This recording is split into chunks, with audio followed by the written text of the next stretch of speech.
Why are the necks of the teeth exposed like this? She was told your brushing is what's causing this gum recession.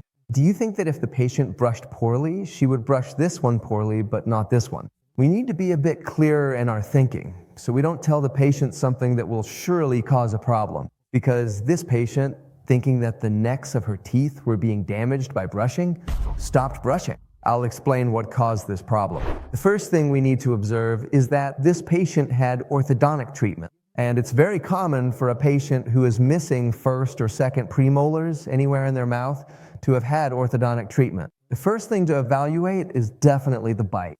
Abfractions, which is when we normally see a kind of wedge form on the teeth, have a lot to do with the bite and with clenching.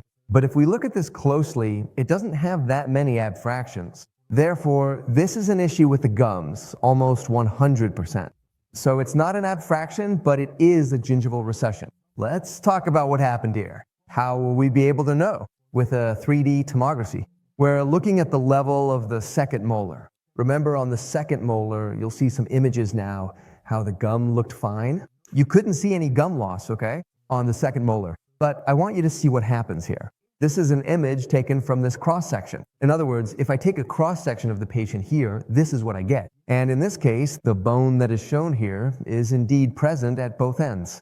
Both here and here, the bone is at the same level. So it matches this level. So for that reason, on that tooth, we do see stable and healthy gums. But what happens with the next tooth?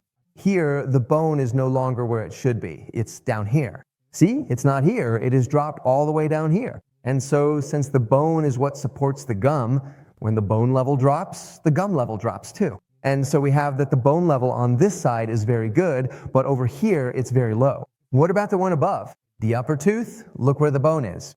There's no bone here, there's only bone way up here. Okay, we already know it's a lack of bone, but why was there bone loss? Most likely she had a lack of space, meaning her teeth must have been crowded. It's called dental crowding.